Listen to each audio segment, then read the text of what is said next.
Dr. Kevorkian, the man who invented the suicide machine, is in Detroit tonight at NBC affiliate WDIV. He's been busy all day long with interviews. Dr. Kevorkian, you've accused other doctors critical of all this of hypocrisy, but let me turn that around. Aren't you the hypocrite? You had one dinner with Miss Atkins, and then she used your suicide machine with your encouragement so that you could get attention for what is one of your deeply held passions.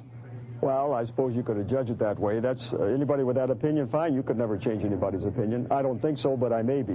But I know the profession's hypocritical, and so is the Dutch medical profession. I admire what they're doing, but if it's illegal, why don't they, if it's illegal and they do it, why don't they legalize it? Now, what's happening with death, this may dramatize death control. That's what I want, death control. The time has come for it.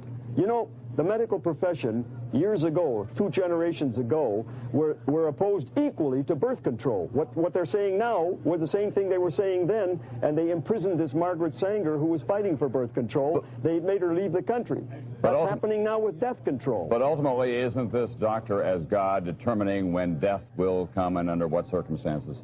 Well, doctors play God all the time. You take out a brain tumor, you're playing God. Any intervention in a natural process is playing God. But that's an attempt to save someone's life, not to kill them. Yes, but this is, look at the doctor has a two-pronged mission. One is to prolong life within bounds as much as possible. The other is to eliminate suffering as much as possible. These often conflict. By preserving life, you often cause suffering, and by eliminating suffering, you sometimes end life. But aren't you opening the possibility here, doctor, of abusing this situation where all kinds of people will now get involved in so-called suicide machines? No, the suicide machines should be controlled just like any other medical device. You've got to put up a little... You know, what I'm saying is not new. What I'm doing was absolutely ethical in Hippocrates' day, widely practiced all over the ancient world.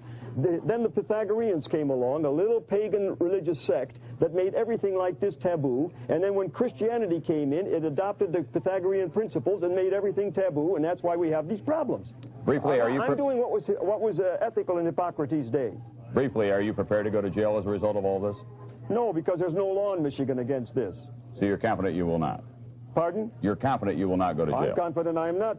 I've researched the law on this, and there's no law. Thank you very much, Dr. Kevorkian. I know that we'll be hearing from you again in the future.